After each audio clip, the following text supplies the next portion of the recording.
자, 오늘 좀 흥미로운 이야기를 해볼까 하는데요. 바로 디트리히 보네퍼의 어리석음 이론입니다. 이걸 통해서 왜 그렇게 똑똑한 사람들이 때로는 정말 위험한, 아주 위험한 선택을 하는지 한번 파헤쳐 보겠습니다. 네, 바로 이 질문이죠. 똑똑한 사람들은 왜 어리석어질까요? 아니 정말 똑똑하고 논리적인 사람들이잖아요. 근데 가끔 보면 와, 저 사람이 왜 저러지? 싶을 정도로 이해가 안 되는 행동에 빠질 때가 있단 말이죠. 아마 여러분도 주변에서 아니면 뉴스에서 이런 경우 많이 보셨을 거예요. 이럴 때 진짜 답답하죠. 아무리 팩트를 들이밀고 논리적으로 설명해도 상대방의 굼쩍도 안 할 때요. 그쵸? 정말 거대한 벽이란 이야기하는 것 같은 그 기분. 근데 그게요, 사실은 여러분이 그 사람이랑 논쟁하는 게 아니라서 그래요. 여러분은 지금 시스템과 싸우고 있는 겁니다. 자, 첫 번째 파트입니다. 바로 이 이길 수 없는 논쟁이 대체 왜 벌어지는 건지 그 특징부터 한번 알아볼게요. 자, 이런 논쟁의 특징을 한번 떠올려 보세요. 일단 팩트를 말하면 상대방은 갑자기 화를 내거나 엄청 방어적으로 나와요. 그리고 뭔가 모순점을 딱 짚어주면 와, 더 고집을 부리죠. 더 완고해져요. 근데 여기서 진짜 핵심이 뭐냐면요.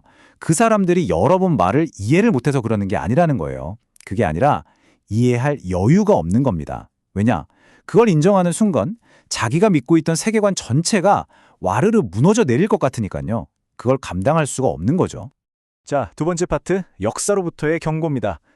이게 그냥 개인적인 답답함에서 끝나면 다행인데 만약 이런 현상이 한 사회, 한 국가 전체를 집어삼키면 어떻게 될까요?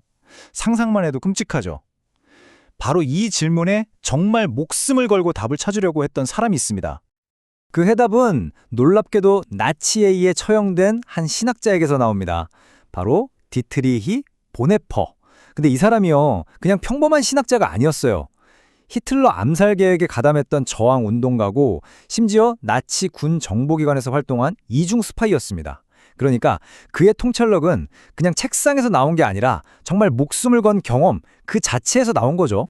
이 타임라인을 좀 보세요. 정말 상황이 얼마나 긴박했는지 느껴지시죠? 1942년에 이 이론에 대한 편지를 썼는데 바로 다음 해에 체포돼요. 그리고 처형된 날짜가 1945년 4월 9일. 히틀러가 죽고 독일이 항복하기 정말 불과 몇 주 전입니다. 너무 안타깝죠. 그러니까 이 이론은요, 자기 나라 전체가 광기에 빠져드는 걸 보면서 말 그대로 죽음의 문턱에서 쓴 정말 절박한 경고였던 겁니다. 그리고 이게 바로 보네퍼가 던진 아주 충격적인 명제입니다. 어리석음은 악의보다 더 위험한 선의 적이다. 아니 보통은 악이 제일 나쁘다고 생각하잖아요. 그쵸? 근데 어떻게 그냥 어리석은 것이 계획적인 악보다 더 위험할 수 있다는 걸까요? 자, 지금부터 그의 이론 속으로 한번 깊이 들어가 보시죠. 자, 세 번째 파트, 어리석음 이론입니다. 그럼 대체 보네퍼가 말하는 어리석음이라는 게 뭘까요? 보네퍼는 이렇게 설명해요. 악은 우리가 맞서 싸울 수 있다는 거예요. 저항할 수도 있고 그 실체를 폭로할 수도 있죠. 악에는 적어도 죄책감 같은 흔적이라도 남으니까요. 근데 어리석음 앞에서는 우리가 그냥 완전히 무방비 상태가 된대요. 왜냐하면 어리석은 사람은 팩트 자체를 그냥 무시해버리고 자기가 무조건 옳다고 확신하거든요. 그러니까 이성적인 대화나 설득이 아예 안 통하는 거예요. 이게 바로 어리석음이 악보다 더 무서운 이유입니다. 자, 여기서 아주 중요한 구분이 나옵니다. 우리가 보통 저 사람 어리석다라고 하면 지능이 좀 낮거나 IQ가 낮은 걸 생각하잖아요. 근데 보네퍼가 말하는 어리석음은 그런 지적인 결함이 전혀 아니에요. 그게 아니라 스스로 생각하는 독립성을 포기해버리는 것. 일종의 도덕적 심리적 결함이라는 거죠. 그러니까 사람은 어리석게 태어나는 게 아니라 어리석게 만들어진다는 겁니다. 와, 정말 충격적인 말이죠. 그래서 보네퍼가 이런 말을 남겼어요. 한번 들어보세요. 놀랍도록 명민한 지성을 가졌지만 어리석은 사람들이 있고 지적으로는 꽤 둔하지만 결코 어리석지 않은 사람들이 있다. 이 말이 딱 그 얘기죠. IQ랑은 아무 상관없다는 겁니다. 보네퍼는 이걸 직접 봤어요. 당시에 그 똑똑하다는 교수, 의사, 전문가들이 얼마나 쉽게 어리석어지는지를요. 네 번째 파츠입니다. 당신의 독립성을 포기하는 것. 그럼 대체 어떻게, 어떤 과정으로 똑똑한 사람이 어리석게 만들어지는 걸까요? 그 메커니즘을 한번 뜯어보죠.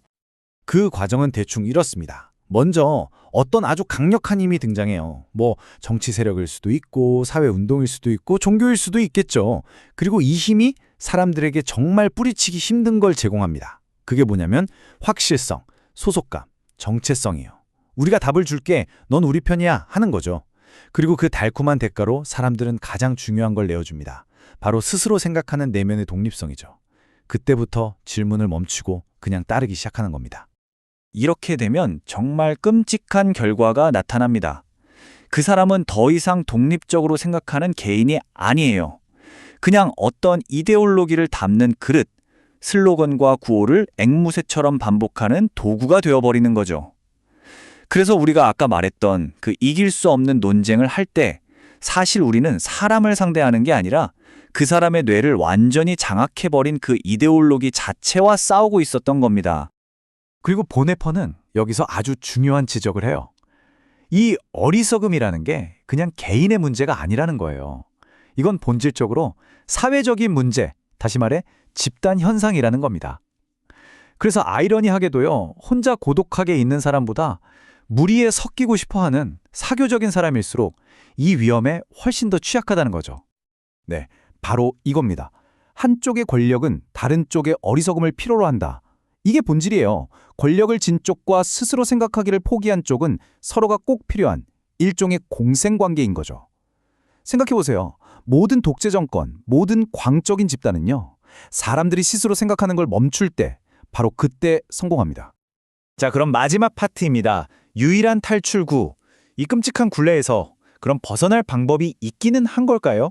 보네퍼가 제시한 어쩌면 좀 냉정하게 들릴 수도 있는 유일한 회법을 한번 들어보시죠. 보네퍼는 아주 단호하게 말합니다. 이성적인 논리로 그들을 설득하려고 하지 말라고요. 그건 그냥 무의미한 걸 넘어서 위험하기까지 하다고 합니다. 왜 그럴까요? 아까도 말했지만 여러분이 건드리는 건 그 사람의 의견이 아니에요. 그 사람의 정체성 그 자체를 위협하고 있는 거거든요. 그래서 보네퍼가 내놓은 유일한 해법은 바로 가르침이 아니라 해방입니다. 토론으로 이기거나 뭔가를 가르쳐서 바꿀 수 있는 게 아니라는 거죠. 그들을 단단히 올가매고 있는 그 힘으로부터 그들을 풀어주는 것, 즉 해방시켜야만 한다는 겁니다. 그런데 바로 여기에 비극이 있습니다. 대부분의 경우에요, 이 내면의 해방은 저절로 오지 않아요.